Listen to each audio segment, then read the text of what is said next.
എൻ്റെ വീടിനടുത്തുള്ള അമ്പലത്തിലെ ഭദ്രകാളി ദേവി ക്ഷേത്രമാണ്. അമ്പലത്തിലെ ഉത്സവമാണ്. ഉത്സവത്തോടനുബന്ധിച്ചിട്ട് അഗ്നിപൂക്കുഴി കാവടി നടത്തുന്നുണ്ട്.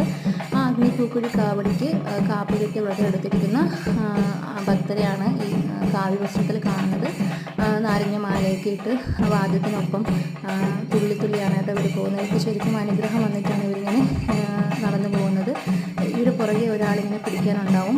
അവർക്കും ശരിക്കും അനുഗ്രഹം വന്നു കഴിഞ്ഞാൽ ഇവരിങ്ങനെ പിടിക്കാൻ പറ്റാത്ത രീതിയിൽ വളഞ്ഞും തിരിഞ്ഞൊക്കെയാണ് പോകുന്നത് കേട്ടോ.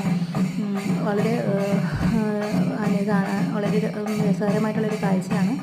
അഗ്നിപൂക്കുഴി കാവടി എന്ന് പറയുന്നത് ക്ഷേത്രത്തിന് മുൻപിലായിട്ട് ഒരു വലിയൊരു കുഴി കുഴിച്ചിട്ട് അതിൽ വിറകിട്ട് കത്തിച്ച് കനലാക്കി എടുക്കുകയാണ് ചെയ്യുന്നത്.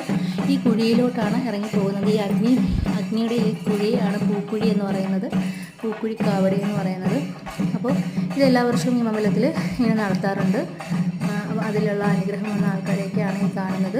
വേറൊരു ആൾക്ക് നല്ലതുപോലെ അനുഗ്രഹം വന്നിട്ട് പുള്ളി നന്നായിട്ട് ഇങ്ങനെ തുടങ്ങി പോകുന്നത് കാണുന്നത് കേട്ടോ വീഡിയോയിൽ കാണുന്നത്.